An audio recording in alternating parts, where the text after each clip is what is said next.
Hola, hola. Buenas noches. Bienvenidos al programa. Yo soy Jaime Bailey y esto es el 7x7. Hoy voy a conversar con la candidata presidencial Keiko Fujimori. La señora Fujimori está, por supuesto, en Lima, en los estudios del canal Willax en Lima. Y yo estoy aquí en Miami, en mis estudios de Miami.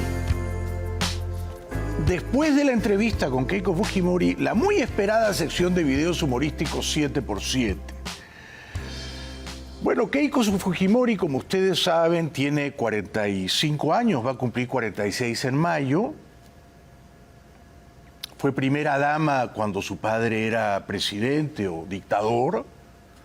Fue congresista y ha sido 2 veces candidata presidencial. Esta es su tercera tentativa, su tercera postulación. Keiko, que está en Lima, insisto, yo estoy aquí en Miami. Buenas noches, ¿cómo estás? Buenas noches, Jaime, qué gusto de saludarte. Y le agradezco que haga esa precisión, porque como a veces el set puede dar la sensación de que estemos juntos y que estoy en Miami, puede generar alguna suspicacia política, y yo quiero aclarar eso, sobre todo por el juez, ¿no? Yo cada viaje que hago fuera de Lima solicito una autorización y luego hago un informe. Y si pides un permiso para salir del Perú, ¿te lo concederían? O sea, ¿podrías legalmente salir del Perú? No tengo impedimento de salida del país, entiendo que se podría solicitar, pero prefiero evitar cualquier tipo de malinterpretación, y los únicos permisos que he solicitado al juez es para viajar internamente dentro de nuestro país para hacer la campaña. Mejor. Bueno, te contaba que la última vez que te entrevisté en televisión fue en febrero 28 de 2010. En aquel momento se hablaba de que yo iba a ser candidato presidencial, todavía tenía el francotirador en Lima. Y hoy domingo 28 de febrero de 2021, o sea, han pasado exactamente 11 años, querida Keiko, desde aquella entrevista. Debo advertirte que aquella entrevista fue un poco amigable y quizá la de hoy no va a ser tan amigable. Bueno, estamos preparados para contestar todo tipo de preguntas, Jaime. Recuerdo, digamos, he estado contigo en varias oportunidades y me parece que ha pasado muy rápido, ¿no? Son 11 años desde la última vez que hemos estado juntos. También recuerdo, porque todo hay que contarlo, que tú tuviste la nobleza, después de las elecciones de 2011 que perdiste con el señor Humala, de venir a verme aquí en Miami, de traer un regalo para mi hija Zoe y de agradecerme por el apoyo que te di en aquella contienda electoral. Raramente los políticos dicen gracias, pero tú lo hiciste. Me parecía importante porque tu opinión en esa campaña, tu forma de respaldarme, lo valoré y lo aprecio mucho, ¿no? Y por eso se dio la coincidencia que además estábamos yendo a Estados Unidos con la familia y le dije a Mark, tenemos que aprovechar para darle un pequeño saludo. Pero te hice un favor tratando de impedir el triunfo de Humala, ¿o de repente perjudiqué tu candidatura? A la luz de los hechos, quizá hubiera sido mejor que me mantuviera callado, ¿no? Bueno, hay todo tipo de opiniones, Jaime. ¿Qué te puedo decir? Sí. Yo creo que en una conversación a solas mejor te doy mi respuesta. Bueno, mi gran temor con Humala era que él iba a resultar un déspota chavista que iba a destruir la democracia, y no ocurrió. Por fortuna no ocurrió. Bueno, dicho eso, yo estoy decepcionado de ti, Keiko. Sí, te he escuchado y también te he escuchado de que no vas a votar por mí. Bueno, quizás eso pueda, digamos, ayudarme, porque las 2 últimas veces sí lo hiciste, ¿no? Tal vez te conviene que no te apoye más. Sí. ¿Ah? Pero mantengamos nuestra relación de respeto y de amistad. Por supuesto. Ahora, te voy a explicar por qué estoy decepcionado. Creo que cuando los peruanos te dieron poder, en realidad debería decir te dimos poder, porque yo voté por ti en 2011 y en 2016. Pero sobre todo en 2016, cuando votamos por ti, cuando te convertiste en jefa de la oposición, cuando tenías una abrumadora mayoría en el Congreso, me da la impresión de que no supiste usar sabiamente el poder que te dimos. ¿Estarías dispuesta a reconocer eso? Hay muchas cosas que, a la luz de lo que además me ha tocado vivir y lo que ha ocurrido también dentro de nuestro país, sí, hay muchas cosas que pudimos hacerlo mejor, sin duda, Jaime. Y creo que si analizamos ese periodo y vamos al momento en que culmina la elección, yo, con actitud democrática de haber participado en una contienda, a pesar de todas las irregularidades que hubieron en la última etapa del proceso y el día mismo de la elección, primero di una orden para desmovilizar a la militancia que quería salir a marchar a nivel nacional. Y en segundo lugar... Te puedo interrumpir. Cuando hablas de irregularidades, ¿a qué te refieres concretamente? ¿A que impidieron que los policías y los militares votasen? ¿A eso? Eso, cerraron varias mesas en las zonas que eran muy favorables para Fuerza Popular en el Braem, cambiándolo a último minuto. Eso impidió que la gente vaya a la mesa de votación. Hubieron varias denuncias en las mesas que se llevaban el voto electrónico. Entonces, todo eso, y con un margen de diferencia tan corto, 40.000 votos, no entran ni siquiera, o sea, es mucho más grande el Estadio Nacional, ¿no? Ese margen tan pequeño de 0.2%, pues generó mucha suspicacia.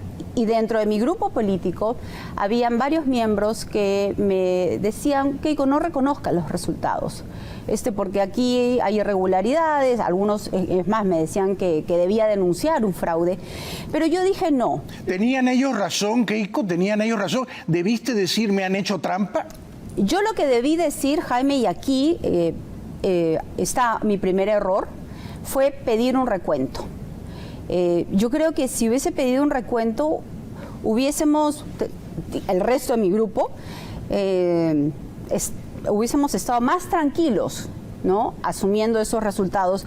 Porque incluso yo recuerdo que la noche del resultado, y tú lo mencionaste en tu programa, el jefe de la OMPE había dado cifras mayores a Fuerza Popular que al grupo de PPK. Pero claro, lo dieron ganador. Lo recuerdo perfectamente. Sí. Lo recuerdo como si fuera ayer, y además la diferencia era tan estrecha, tan exigua, que se justificaba pedir un recuento. Ahora, mi percepción es que tú quedaste tan golpeada con la derrota, una derrota inesperada, porque en primera vuelta había sacado casi 40%, que no fuiste una buena perdedora. Tengo la impresión de que te quedaste un poco dolida y que fuiste entonces con Kuczynski, ¿cómo decirlo?, un poco vengativa, un poco rencorosa. ¿No fue así? Dolida, sí, por supuesto, Jaime. Habíamos trabajado muchísimo en esa campaña, recorrido el país en varias oportunidades. Es verdad que también en la última etapa de nuestra campaña se cometieron errores. Sin embargo, permíteme ir al momento de la conferencia. Me parece que 5 o 7 días después de la elección, yo le aviso a los miembros de mi partido que voy a reconocer los resultados. Muchos de ellos dijeron que preferían no participar. Entonces yo les dije, bueno, con ustedes o sin ustedes, yo voy a dar una conferencia y voy a reconocer los resultados. Y les pedí que me acompañaran. Entonces ellos más o menos obligados, pero estuvieron a mi lado. Los candidatos al Congreso, los miembros del equipo técnico, la plancha y Marc en representación de mi familia. Para mí era bien importante, con actitud democrática, reconocer esos resultados para que finalmente el señor Kuczynski empiece a armar todo, digamos, su grupo de trabajo. El problema también surgió, Jaime, porque aquí la pelea es de a dos, ¿no? O sea, uno solo no puede pelearse. A las pocas semanas, el señor Kuczynski, antes de asumir el cargo, da una entrevista desde España. Y él dice y anuncia que está invitando y se va a jalar a varios congresistas de Fuerza Popular. Entonces, ese era, lo recuerdo. Ese era un anuncio de guerra, ¿no? Entonces, ¿cómo digamos, dejar pasar ese momento cuando te están lanzando amenazas. Así, era difícil. Comprendo. Ahora, te puedo decir mi opinión. Yo creo que eso seguramente te dolió, lo que dijo Kuczynski en España. A mí me parece que más te dolió que Kuczynski, que te había apoyado en la segunda vuelta de 2011, el 2016 dijera que tú eras la hija de un ladrón y que por ser la hija de un ladrón, tú eras una ladrona también. Yo creo que un ataque así, tan bajo, ¿no?, tan mezquino, deja mucho dolor. Entonces, yo puedo entender que tú estabas dolida, frustrada, rencorosa contra él, pero los peruanos te elegimos para que fueras jefa de la oposición y tengo la impresión de que tú te convertiste en jefa de la destitución. O sea, tú querías destituir a Kuczynski y lo lograste. No, vamos por parte. Es verdad que la segunda vuelta de la campaña del 2016 fue extremadamente virulenta. Y por eso yo reconozco los resultados, pero decido no ir a saludarlo, Jaime. En el año 2016, cuando terminó la campaña con el señor Ollantumala, yo fui a saludarlo y a darle la mano y a desearle suerte. Porque incluso en esa segunda vuelta no hubieron ataques hacia la familia, ni ese tipo de golpes bajos, ¿no? Y por eso hice ese gesto. En el caso del 2016, vuelvo a repetir, reconozco los resultados, pero hubieron pues estos ataques realmente inapropiados en contra de mi familia. Y por mi familia decidí no hacer ese saludo, que en otras ocasiones tampoco lo habían hecho otros candidatos, ¿no? O sea, el señor Ollantumala no fue a saludar al presidente García. Claro. Yo creo que lo debiste saludar, pero en fin, ese es un asunto formal. Creo sobre todo, Keiko, que tú tendrías que reconocer que fue un error bajarse a Kuczynski por lo que vino después, que fue mucho peor. Mira, cuando tú y tu hermano Kenji estaban peleados alrededor de la vacancia de Kuczynski, Kenji no quería vacar a Kuczynski y tú sí lo querías vacar. Tú ganaste, tú propiciaste que Kuczynski renunciara. Y fíjate la catástrofe que sobrevino para el Perú, caído Kuczynski. Todo lo que vino fue mucho peor que Kuczynski. Es decir, ¿no hubiera sido mejor darle la razón a Kenji y dejar a Kuczynski concluir su mandato? Cuando empezó el mandato del presidente Kuczynski, se le dieron facultades. Se le dio el voto de confianza al gabinete Zavala, que recibió el voto de confianza más grande en la historia de nuestro país. Se le ha dado todas las leyes de presupuesto, que son las leyes más importantes, al gabinete de la señora Mercedes Arauz. Pero Keiko, cuando él renuncia en marzo del 18, él renuncia porque tu bancada lo iba a destituir. Permíteme ir llegando paso a paso hacia ese momento, Jaime. Pero en el camino, a pesar de trabajar por la gobernabilidad y darle estos votos importantes, dentro de todos los pedidos de leyes y de facultades, el 85, casi 90% de las solicitudes del Poder Ejecutivo se le otorgaron. Ahora bien, luego llegaron las solicitudes de vacancia, pero finalmente el señor Kuczynski, él renuncia. Él no es vacado. Pero renuncia porque tenía la guillotina que le iba a caer encima al día siguiente si no renunciaba. Habían denuncias muy graves contra él, Jaime. Y habían, además, quien articula todo esto y quien proactivamente logra armar una coalición muy grande alrededor de la segunda vacancia que no se llevó a la votación, fue el señor Villanueva, ¿no?, que coordinaba además directamente con el señor Vizcarra. Ahora, digamos, el señor Vizcarra... Permíteme una interrupción. Sí, Jaime. Mira, yo soy una persona muy rencorosa. No perdono fácilmente a quienes me agravian. Dicho eso, yo sé reconocer a otra persona rencorosa. Y yo creo que tú eres muy rencorosa y que nunca le vas a perdonar a Kuczynski, que te dijo, eres la hija de un ladrón, tú también eres ladrona. Yo creo que eres rencorosa y que deberías reconocerlo. No, Jaime, después de todo lo que me ha tocado vivir, he estado en prisión 3 veces. y 3 veces me han liberado. He estado más de 480 días alejada de mis hijas. No guardo rencor, ni al señor Kuczynski, ni a quienes me han llevado a prisión.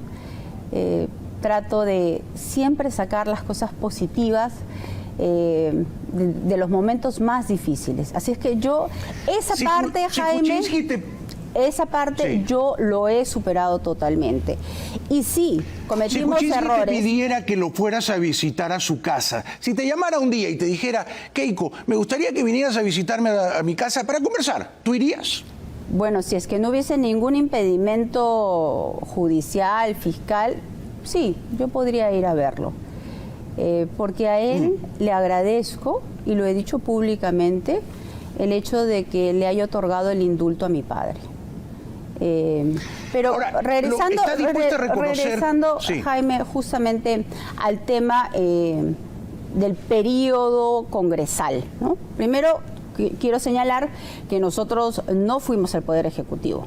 Fuerza Popular estuvo desde el Congreso de la República. Tratamos de dar gobernabilidad en todos los temas fundamentales, pero es verdad que se cayó en la confrontación, en este círculo vicioso.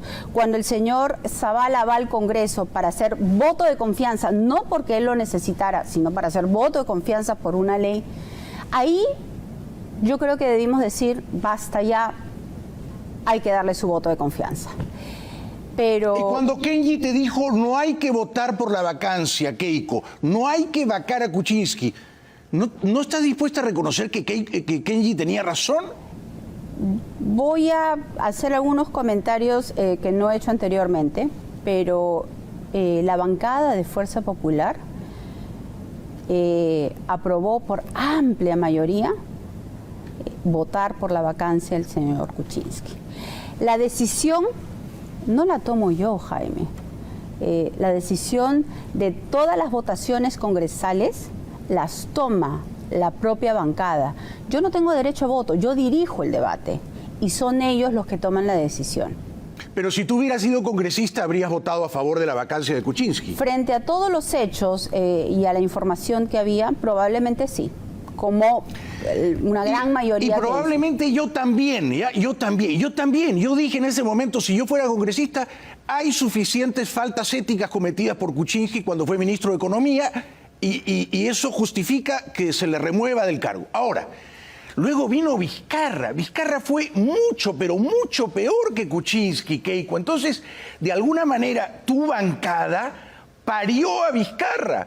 Y Vizcarra ha resultado un esperpento, un adefesio. Mira el daño que le ha hecho al Perú este señor. Jaime, la indignación que la población siente por Vizcarra es inmensa. Pero nadie se hubiese imaginado en esos momentos que el señor Vizcarra iba a hacer o dejado de hacer tantas cosas y dejar a nuestro país en estas condiciones.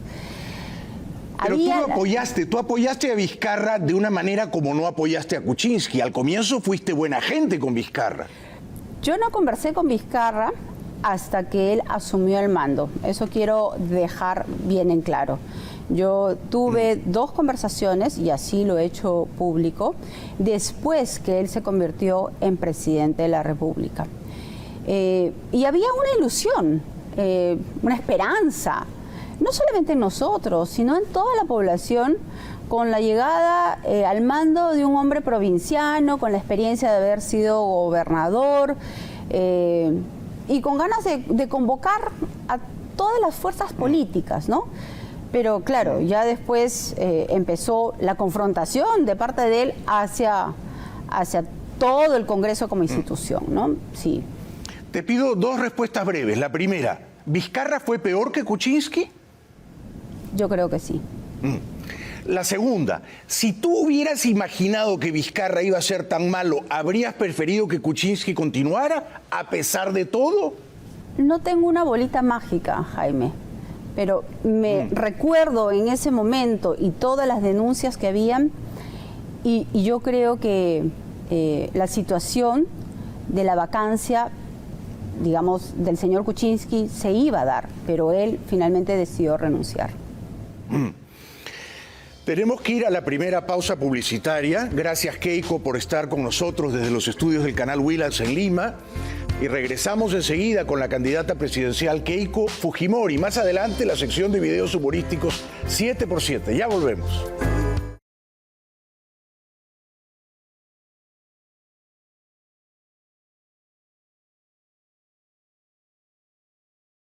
Bienvenidos de vuelta a 7x7. Estoy entrevistando a la candidata presidencial Keiko Fujimori. Keiko está en los estudios del canal Willax en Lima. Yo no la entrevistaba desde el 28 de febrero de 2010, o sea, hace 11 años. Y antes de continuar conversando con ella, quiero dar la bienvenida al programa y al Perú, al grupo Heineken, que lleva 150 años haciendo magníficas cervezas. Lo dice un consumidor de cerveza asiduo como yo, fíjense mi barriguita si no. Y Heineken llega ahora al Perú con esta cerveza maravillosa que es Tres Cruces Lager, hecha con insumos alemanes, con lúpulo alemán, reposada en tanques horizontales. Una exquisitez, una delicia. Salud con Tres Cruces Lager y bienvenidos al Perú. Querida Keiko, ¿por qué tantos jóvenes peruanos te odian? Es decir, mi mujer es joven y ninguna de sus amigas te quiere, ninguna. No van a votar por ti en ningún caso. ¿Por qué hay tanta resistencia, tanta alergia entre los jóvenes por ti? Bueno, en los últimos años,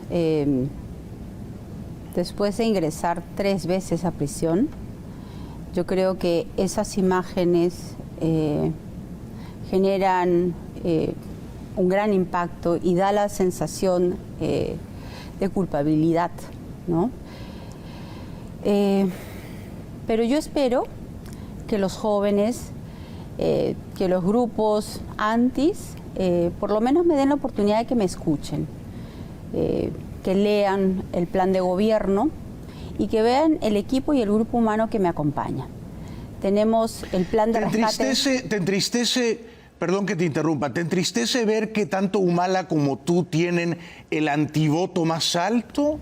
No, soy política, estoy acostumbrada a hacer política en la adversidad. Lo que hay que hacer es perseverar, transmitir nuestro mensaje y en el camino, por ejemplo, en mi última visita en Lambayeque, se me acercó un joven y me dijo: mire señora, yo he escuchado de usted las peores cosas, pero ¿le puedo hacer algunas preguntas? Y le dije sí. Y me hizo preguntas complicadas, difíciles, pero pudimos tener una conversación de 15 minutos. Me dijo: voy a evaluar mi voto, pero me dio un pequeño obsequio. Y yo le agradezco a este joven que me dio la oportunidad de intercambiar algunas ideas. Eso es lo que yo espero, Jaime. Keiko, el año 2011, cuando fuiste por primera vez candidata presidencial, recibiste mucho dinero de empresas peruanas, particularmente del Banco de Crédito, ¿no? El dueño del banco, el señor Dionisio Romero hijo, Dionisio Romero Pauletti, afirmó que te entregó más de $3 millones en efectivo, en maletines. Cuando tú recibías ese dinero en efectivo, en maletines, ¿tu conciencia no te decía esto está mal, estoy haciendo algo indebido? Después del tráfico de dineros que hubo en la dictadura de tu padre con los millones de dólares de sobornos en maletines, ¿no sentiste esto está mal? Jaime, yo te voy a pedir que me exoneres de contestar preguntas con referencia al proceso de investigación. Porque una palabra mal dicha o malinterpretada, incluso a veces hasta un tuit, ha sido causal para que el fiscal solicite la anulación de mi libertad. Todo lo que yo tenga que decir lo estoy diciendo en los procesos de investigación que tengo. Así es que te ¿Cuándo pido... fue la última vez que viste? Yo entiendo, yo no te quiero causar un prejuicio legal, pero digamos, yo en tu lugar le hubiera dicho al hijo de Dionisio Romero: oye, si me quieres dar plata, me la tienes que dar de una manera transparente, bancarizada y no así en efectivo en maletines. te vuelvo a repetir, Jaime, no voy a poder contestar por recomendación de mi abogada ninguna pregunta con referencia al proceso de investigación. ¿Y cuándo fue la última vez que viste a Dionisio Romero Pauletti? Yo me imagino que en marzo del 2011. ¿En aquella ocasión te reuniste también con Walter Bailey, hermano menor de mi padre? No, Jaime, pero vuelvo a repetir, no puedo contestar ninguna pregunta. Mira, la diferencia entre ellos y yo es que yo te apoyaba abiertamente, sin disimulos, sin encubrir nada. Yo te apoyé abiertamente y a cambio de nada. En cambio, ellos todo por la sombra, todo clandestinamente. Ahora, en esta campaña, Keiko, ¿tú has recibido aportes, donaciones, contribuciones? En esta campaña, la franja electoral, los spots que se ven en televisión, se dan porque hay un presupuesto público, ¿no? Y todos los partidos que tienen su inscripción vigente reciben un porcentaje fijo y luego, de acuerdo al porcentaje que tienen de espacios en el Congreso, este monto aumenta. Para los viajes, lo que nosotros usamos es el presupuesto privado, y ahí contribuyen los militantes, simpatizantes, los congresistas, y con estas pequeñas contribuciones es lo que me está permitiendo viajar. ¿Tienes cuenta de ahorros en el banco de crédito? Tengo cuenta de ahorros, cuenta sueldo, cuenta de dólares y una tarjeta. Que además, Jaime, lo que perdóname que te interrumpa. ¿Sí? Lo que sí te puedo señalar de este proceso de investigación que lleva más de 5 años es que a mi esposo y a mí nos han hecho unos análisis periciales financieros de 10 años. 5 peritos de oficio de la Fiscalía de la Nación han analizado todas nuestras cuentas, ingresos y egresos, y han señalado que como pareja no tenemos desbalance patrimonial. Bueno, pero es evidente que el 2011, en fin, ya yo no te quiero incordiar más con ese tema, pero el 2011 recibiste millones de dólares de empresas privadas peruanas, de Odebrecht, y eso debió ser declarado correctamente, no se hizo y estuvo mal. Pero bueno, no te quiero incordiar con eso, ¿no? Ahora... Bueno, en el caso, por ejemplo, que tú has dicho de Odebrecht, el señor Jaime Yoshiyama y el señor Bedoya, ellos han rechazado esa versión. Solamente quiero hacer esa precisión, sí. Claro, pero ellos rechazan versiones y después se descubre que había lo del pitufeo, es decir, un montón de gente simulando haber hecho aportes a tu campaña cuando no era real. Vuelvo a repetir, si es que entramos en el tema de la investigación, la doctora Juliana Loza me va a jalar las orejas. Comprendo. Hay una percepción que yo la he registrado sobre todo entre los jóvenes, las amigas de mi mujer, los jóvenes, de que tú eres una persona privilegiada porque desde muy jovencita ya estabas encumbrada en el poder por tu papá y que has tenido una vida de privilegio. Hay mucha gente que me dice, pero es que Keiko no ha trabajado nunca, no trabaja, es una vaga. Cuando fue congresista de 2006 a 2011, decidió hacer una maestría en Nueva York. ¿A quién se le ocurre hacer un posgrado siendo congresista? Luego, cuando fue jefa de oposición con Humala, jefa de oposición con Kuczynski, no ha trabajado, ¿no? Se usa mucho ese argumento contra ti. ¿Qué responderías? Cuando fui primera dama, Jaime, no solamente estuve a cargo de la Fundación por los Niños del Perú, sino también creé la Fundación Cardio Infantil, en la que ayudamos a muchísimos niños que sufren del corazón, y en la otra institución a niños en estado de abandono. Ya luego, culminado el gobierno de mi padre, lancé una empresa junto con 2 socias e incursionamos en el mundo de las ventas de los productos naturales. Justamente por eso dije, voy a hacer mi transición hacia el sector privado y postulé para hacer una maestría. Summit, ¿verdad? Ajá, sí. La empresa se llamó Summit Products, ¿no? Así es. Y luego incursioné para hacer una maestría. Yo empiezo mi maestría en el 2004 y hago 3 semestres, pero en noviembre del 2005, cursando mi tercer semestre, mi padre viaja a Chile. Y es ahí cuando él me solicita, junto con toda la dirigencia del partido, candidatear, ¿no? Me invitan a ser candidata al Congreso. Y yo decido postergar mi último semestre, mi último semestre de la maestría, para poder participar en las elecciones. Soy elegida en abril del 2006 con la máxima votación en la historia de nuestro país. Sí, más de 600.000 votos, lo recuerdo. Sí, y entonces yo utilizo mi periodo de licencia de maternidad y pido... ¿2 veces? Sí, tengo 2 hijas y uso los 3 meses de licencia de Kiara, me voy con mi hija en brazos y pido 1 mes y medio adicional para culminar ese último semestre. Sí. Luego, tú pero igual, entiendo, pero la percepción es que tú la última vez que trabajaste fue cuando estabas en Nueva York con tu empresa, pero después, digamos, incluso cuando has sido congresista, estabas 500 días fuera del Perú. No, no he estado 500 días fuera del Perú, Jaime. Lo que yo solicité fueron mis licencias por mi maternidad y la licencia sin goce de haber en el periodo que fui candidata presidencial, ¿no? No todos los que se lanzaban a la reelección o eran candidatos solicitaban esa licencia. Yo lo hice por transparencia. Pero luego, en el año 2010, yo formo Fuerza Popular, Jaime. Y formar y hacerlo crecer e institucionalizar un partido es un esfuerzo enorme. Yo he viajado por todo el país todos los años y sobre todo en periodos no electorales, para formar comités, para capacitar y hacer cursos de formación política para los jóvenes. Y eso ha ido permitiendo que a lo largo de estos años Fuerza Popular sea un partido que se esté consolidando. Hoy vemos 32... Pero la pregunta que se hacen muchos, Keiko, es ¿y de qué vivía Keiko los 5 años que viajaba por todo el Perú siendo Humala presidente? ¿De qué vivía? Hay solo 2 interpretaciones. Vivía de los remanentes de las contribuciones, billones de dólares que recibiste, que de repente no te los gastaste todos, o del diezmo que tus congresistas te tenían que aportar compulsivamente. Es decir, que no, eso no se ve bien.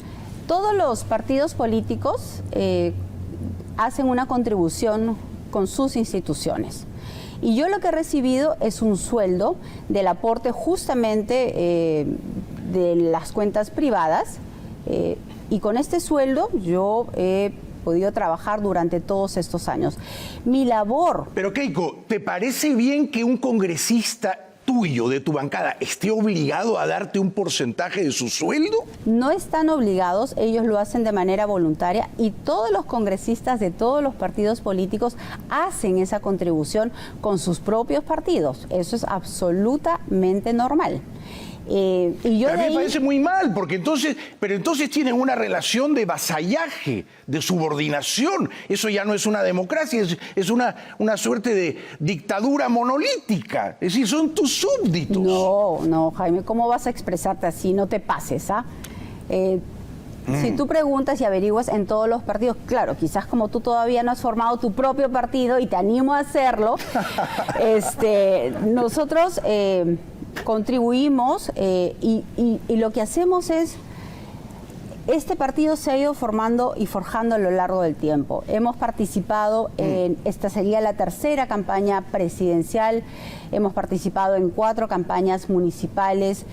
Y la verdad que en esta última tenemos más de 32 candidatos al Congreso que son jóvenes. Y eso a mí me alegra mucho porque son jóvenes que han sido formados a lo largo de 7 o 9 años, que han venido trabajando, estudiando para ahora ser representar a la población. Si esta vez pierdes, sería tu 3ª derrota, ¿vas a seguir en política? Esa respuesta del resultado lo vamos a conversar el 11 de abril, pero creo que mi rol en la política es seguir formando a futuras generaciones. Yo pensaba hacer una pausa y así lo anuncié públicamente el año pasado. Solicité, digamos, una licencia. Pero en el medio de esta pausa pidieron nuevamente prisión preventiva, regresé a prisión y luego, semanas después, ocurrió el anuncio de la llegada de la pandemia, ¿no? Entonces, toda esta situación, sin duda, hizo cambiar también mis planes, porque yo pensaba hacer una pausa un poco más larga. Comprendo, pero además ahora estás segunda en las encuestas o estás tercera y subiendo, de manera que tienes una razonable opción de pasar a segunda vuelta. Tengo la impresión, Keiko, de que en este momento hay 3 candidatos fujimoristas, ¿no? Estás tú, que lleva el apellido, está López Aliaga, que ha sido fujimorista hace 30 años, y está Hernando de Soto, que también ha sido fujimorista hace 30 años. Entonces, ¿estás de acuerdo en que López Aliaga y Hernando de Soto son fujimoristas o han sido fujimoristas toda la vida? He visto las caricaturas, Jaime. Bueno, sí, me han generado, gracia. No, mi respuesta es no. Pero en el caso del señor Hernando de Soto, yo le agradezco que me haya apoyado. Le deseo mucha suerte, me parece muy valiente de su parte que con todo el prestigio internacional que él tiene, que haya venido aquí a candidatear, hay que reconocerle eso, ¿no? Estoy de acuerdo contigo. Ahora, López Aliaga es un hombre muy rico. ¿Él fue contribuyente de tus campañas en 2011 y en 2016? ¿Aportó? En el caso del señor López Aliaga, lo conozco, pero para mí me parece una persona de ideas muy radicales, ¿no? ¿Lo conocías antes, cuando tu papá era dictador? ¿Ya lo conocías entonces? Jaime, no te voy a aceptar que tildes a mi padre de dictador. Te pido por favor que lo trates con respeto. Pero no, yo lo he conocido... Lo estoy tratando con respeto, pero eso es un hecho. Si prefiere, le digo que era un autócrata.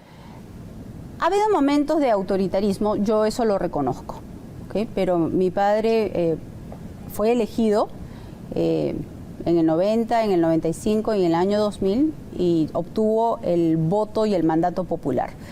No, en el caso de López Aliaga... Perdóname. Sí. Keiko, si un presidente que ha sido elegido democráticamente cierra un congreso, da un golpe de Estado y se convierte en un dictador. Tu papá en abril del año 92 se convirtió en un dictador. Yo he señalado que sí, era un momento de excepción y es una situación irrepetible, así como he criticado también el cierre del Congreso del señor Vizcarra, ¿no? Bueno, pero Yo también critiqué el cierre del Congreso de Vizcarra, pero me preocupa que digas que tu papá no fue un dictador y que me digas que yo le estoy faltando al respeto. La historia tiene que reconocer que el señor Fujimori fue dictador desde que cerró el Congreso, Keiko.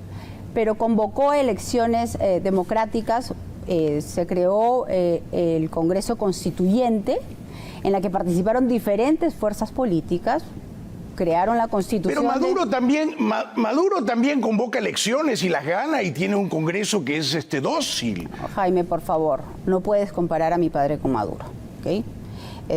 Hay dictadores de derecha y hay dictadores de izquierda.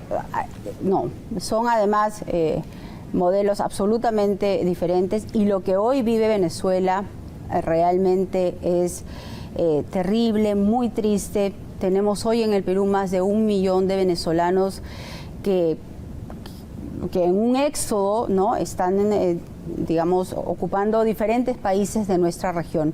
La situación de ellos es muy dramática. Keiko, sí. Yo entiendo que tú defiendas a tu papá. Yo entiendo. Pero ¿cómo puedes decir que el año 2000 ganó nuevamente las elecciones? Tú sabes muy bien que ese año tu papá y Montesinos hicieron una trampa descarada. Tú lo sabes, eso fue un fraude y además fue una candidatura que violentaba la Constitución escrita a medida de tu papá. Yo he sido una de las pocas personas dentro del gobierno de mi padre que he criticado la presencia de Montesinos. Lo he dicho públicamente. Y es verdad que Pero hoy has dicho que tu papá ganó el 90, el 95 y el 2000. No, el 2000 lo ganó, hizo trampa. Fíjate que yo he conversado con personas que trabajaban en transparencia de esa época y yo les he preguntado, entiendo que han habido denuncias, irregularidades, pero en ese proceso ¿ha habido algún tipo de fraude? Y me dijeron que no. Esa fue la respuesta. La candidatura era fraudulenta, la sola candidatura de tu papá era fraudulenta. Bueno, yo no estoy aquí, Jaime, para hablar de todo el periodo del gobierno de mi padre. Ojalá me dieras la oportunidad de poder hablar de algunas de mis propuestas. Pero bueno, solamente quería precisar que en el caso del señor López Aliaga lo he conocido en algún evento social, punto. Ya que hablamos de eventos sociales, te voy a hacer una pregunta difícil. Tú te casaste, creo que el año 2004, ¿verdad? Te casó Cipriani. Sí. ¿Hay algún invitado a tu boda, a tu casamiento, que te hayas arrepentido de haber invitado? ¿Tanto tiempo después tú has dicho, este me traicionó, a este no debí invitarlo a mi boda? ¿Qué pregunta? Sé franca, ¿eh? Bueno, la verdad que nunca he pensado en eso. No he sentido eso. Bueno, ya llevo más de 16 años de casada. No, y la verdad que no. Hubieron muchas personas, algunos se colaron, ¿no? pero no me... ¿Quién, no me... por ejemplo? ¿Quién? No, imagínate. No. Eso no lo voy a revelar en público. Comprendo. Pero antes de ir a la pausa, quiero dar la bienvenida a un nuevo cliente publicitario. El seminario Creando Riqueza. Si usted quiere aprender a invertir en la bolsa de valores de Nueva York, de los Estados Unidos, o sea, en Wall Street, le conviene asistir al seminario Creando Riqueza. Este es un seminario que lo dicta hace años aquí en Estados Unidos un inversionista, Alejandro Cardona. Ahora, por las razones obvias de la pandemia, el seminario lo dicta por internet. El próximo seminario lo va a dictar el 27 y 28 de marzo. O sea que tienen un mes para anotarse. Si quieren aprender a invertir en la bolsa, les recomiendo que presten atención a este seminario Creando Riqueza de Alejandro Cardona. Ya regresamos.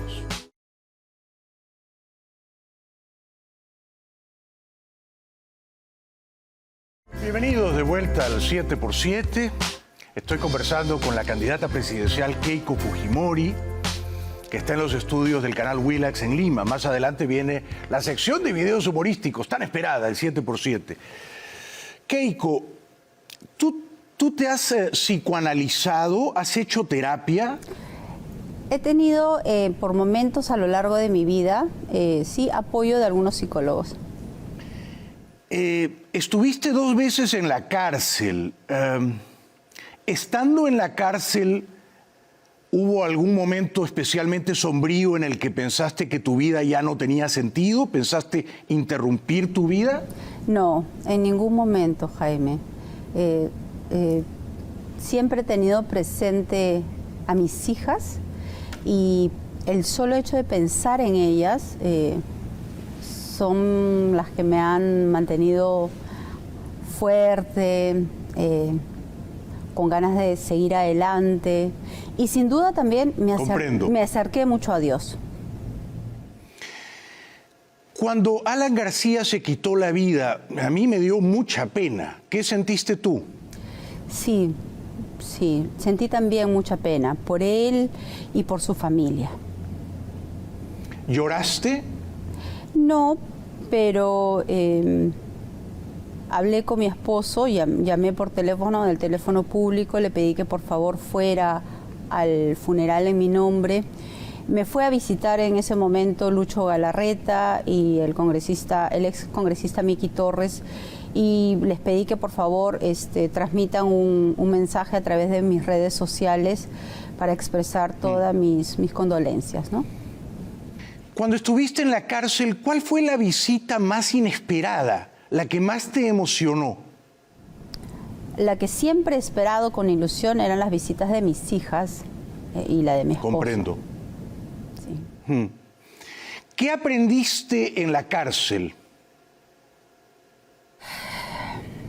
Bueno, fue todo un proceso muy difícil, ¿no? Y yo creo que ese proceso de dolor, de aprendizaje, de al comienzo de no aceptar lo que estaba viviendo, me permitió ir aprendiendo muchas cosas. El primer libro que recibí me lo trajo un voluntario y me entregó Los dientes del dragón, escrito por Hubert Lancier. Y hay una frase que él dice en ese libro: la prisión en el Perú o te destruye o te transforma. Y yo esa noche le rogué mucho a Dios y le pedí que me ayude a transformarme y a mejorar mucho, ¿no? Y no a destruirme. Ya que hablamos de libros del padre Lancier, que en paz descanse, el otro domingo le pregunté a Acuña si había leído algo de Vargas Llosa y dijo no he leído ningún libro de Vargas Llosa, cosa que a mí me hizo mucha gracia. ¿Tú has leído algo de Mario Vargas Llosa, nuestro premio Nobel de Literatura? Sí, de joven leí La tía Julia y el escribidor, y tengo el libro Conversaciones en la Catedral, pero no lo he leído. Bueno, pero has leído uno. ¿Y has leído algún libro mío? No, Jaime. Eso me ha dolido en el alma, Keiko, ¿eh? Yo he votado 2 veces por ti y tú no has tenido la gratitud de leer un librito mío. Bueno, en prisión he leído mucho y he leído diferentes libros, ¿no? Libros de historia romana, la Biblia, libros de autoayuda, de espiritualidad. Libros de biografías de políticos. ¿Por qué has preferido, comprendo, por qué has preferido no leerme, digamos, por razones religiosas o morales? No, en realidad, todos estos libros me llegaban a través de diferentes amigos, ¿no? A los pocos días, después de recibir el libro de Hubert Lancier, una delegada o voluntaria de la fraternidad carcelaria me dice: Keiko, te voy a decir algo que le digo a todas las internas que entran por primera vez a prisión. Aprovecha este tiempo en prisión para hacer algo que en libertad no has podido hacer. Y yo en ese momento dije, tengo que leer la Biblia, porque siempre quise leerla, pero no había tenido el tiempo para hacerlo. Así es que leí desde el Nuevo Testamento Mateo, Marcos, Lucas, Juan, las cartas.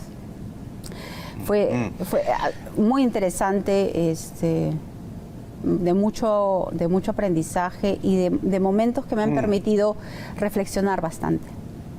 Comprendo. ¿Es verdad que te hiciste amiga de Susana Villarán en la cárcel? La pude saludar cuando ella recién llegó. Y intercambiamos algunas palabras con mucho respeto, sí, pero luego ya ella fue trasladada a otra parte del penal, ¿no? Ella es una muy buena persona. Keiko, mi productora Jimena Ruiz Rosas, que como tú sabes es un amor, me dice que tú en la cárcel aprendiste como palabras o palabrejas, la jerga carcelaria o frases. ¿Qué palabra o qué frases, por ejemplo? Bueno, primero aprendí a hacer varias cosas, ¿no? Por ejemplo, manualidades, es algo que, digamos, no lo había podido hacer, pero hay varias voluntarias que van a las diferentes partes del penal y ahí aprendí a hacer tarjetas, ¿no? Y es algo que he disfrutado bastante.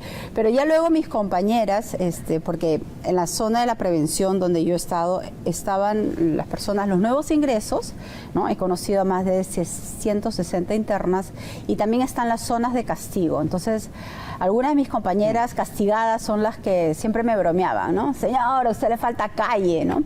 Le vamos a enseñar algunas cosas. Y, bueno, le digo, a ver, pues, ¿no?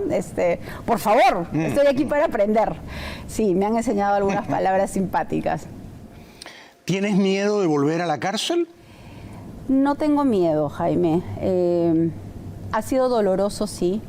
He llorado mucho. Extrañaba a mis hijas, sobre todo en las noches. Las noches son muy solitarias, ¿no? Pero no, yo creo que toda esta vivencia, al comienzo yo me preguntaba por qué, ¿no? ¿Por qué estoy acá? Y me cuestionaba incluso a Dios, ¿no? Pero luego me di cuenta que esa era la pregunta incorrecta y uno se tiene que preguntar ¿para qué estoy acá? ¿Para qué Dios quiere que esté acá y qué es lo que me ha faltado aprender? Y esa respuesta sí me he contestado. ¿Y cuál es la respuesta? Dentro de la Biblia, Jesús dice, ¿no? uno nunca debe olvidarse de los desvalidos, de los abandonados, de los enfermos y de las personas que están en prisión.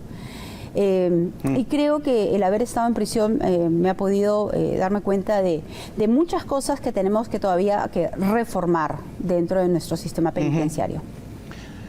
Y ya que hablas de no olvidarse de los débiles, permíteme este apunte, ¿no? Yo no he leído la Biblia, pero tampoco debemos olvidarnos de los que sufren enfermedades degenerativas hace 30 años y no pueden caminar, no pueden comer con sus manos, no pueden asearse con sus manos. No podemos a esa gente que quiere una muerte digna, tranquila, decirle suba a un edificio y salte o métase en la tina y córtese las venas, ¿no? Es decir, no podemos a una persona que está 30 años en cama decirle eso, ¿verdad, Keiko? Sí, yo lamento las declaraciones del señor López Aliaga. He escuchado en varias entrevistas a la señora Ana Estrada y me genera una profunda solidaridad, ¿no? Todo el dolor y el sufrimiento de ella. Sin embargo, también quiero dejar en claro, Jaime, que yo discrepo, respeto, pero discrepo de la resolución del Poder Judicial. Yo estoy a favor de la vida. ¿Por qué estás en contra? Porque creo que siempre podemos encontrar diferentes maneras de siempre buscar que las personas se mantengan con vida. Ahora, sin embargo, también... Pero tal vez ella te diría, Keiko, tal vez ella te diría lo que yo tengo ya no es vida. La he escuchado, pero creo que debemos de seguir intentando de que ella encuentre algunos otros aspectos que le generen una motivación, una alegría. Ahora, esta resolución también es importante precisar que es una resolución de carácter personal, ¿no? Es una autorización solamente para ella. Correcto. Lo que sí estaría mal es que esto se generalice. Keiko, a pesar de que, como te he dicho, yo me sentí muy decepcionado por la manera como tú usaste tu poder frente a Kuczynski, sin embargo, me apenó mucho cuando entraste en la cárcel, ¿no? Y me pareció que esa prisión preventiva era abusiva, ¿eh? Dicho esto, tu padre sigue en la cárcel y tú tuviste un tiempo largo distanciada de él, ¿no? No se hablaban. ¿Cuánto fue el tiempo más largo que pasaron tu papá y tú sin hablarse? En realidad, nuestro distanciamiento fue político. Nuestra relación familiar siempre ha fluido a lo largo de todos estos años. Yo siempre... ¿No dejaron de hablarse un tiempo largo? Digamos, de hablar de política, sí, pero de ir a verlo, de estar pendiente de su alimentación, de sus medicamentos, de que mis hijas vayan a pasar los domingos con él, eso siempre lo hemos hecho. Pero claro, no conversábamos ya los temas políticos porque teníamos serias discrepancias. Pero ya luego, estando en prisión, cuando él estuvo en libertad, empezamos un camino de acercamiento, de reconciliación, de pedirnos perdón y de darnos cuenta a ambos que es mejor estar unidos y estar juntos. Me alegro, eso es muy sanador, pedir perdón es muy sanador. ¿Cuál fue la principal discrepancia política que tuvieron tu padre y tú?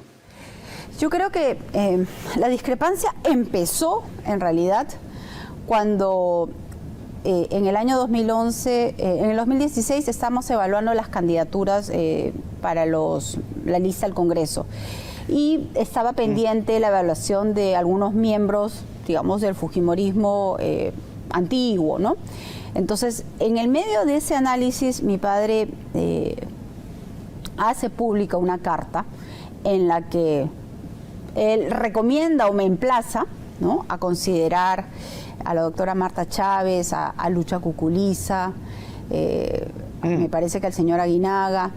Entonces, con esta carta pública lo que hago es, yo voy donde mi padre y le digo, si tú me pides esto públicamente, yo lamentablemente te tengo que decir que no.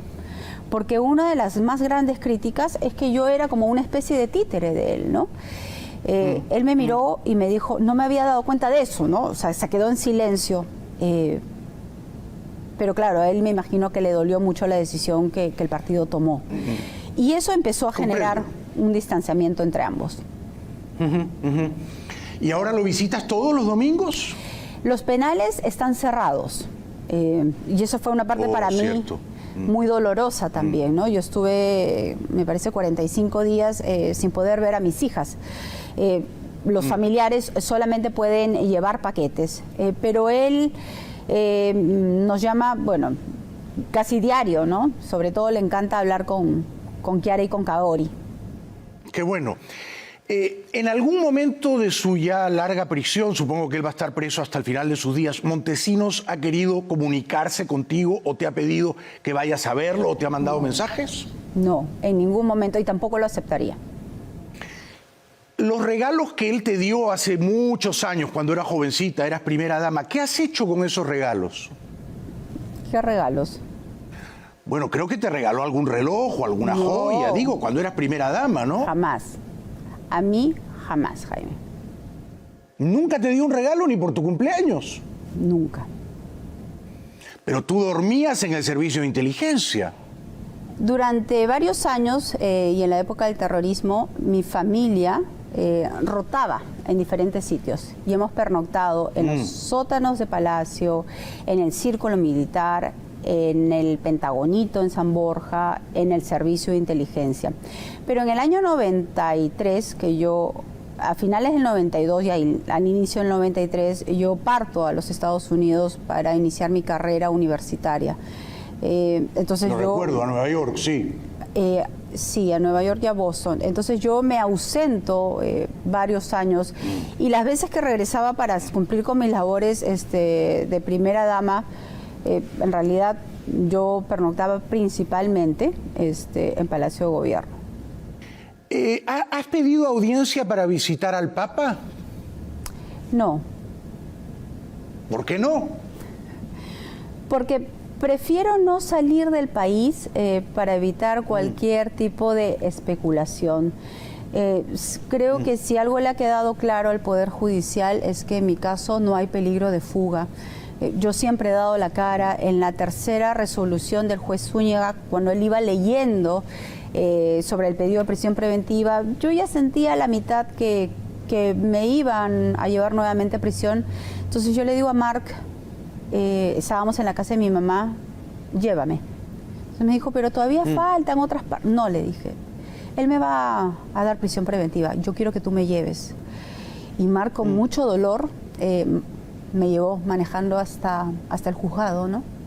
Sí. Entonces, yo no quiero generar ninguna sensación y por eso te agradezco, Jaime, que hagas esta precisión de que tú estás en Miami y yo estoy acá en Lima. Entiendo. Y de hecho, cuando viniste a mi casa en Miami, a la que por cierto no entran políticos, contigo hice una excepción, te dije, recuerdo que tú me dijiste, ¿y esta casa te la paga el canal? ¿Te acuerdas?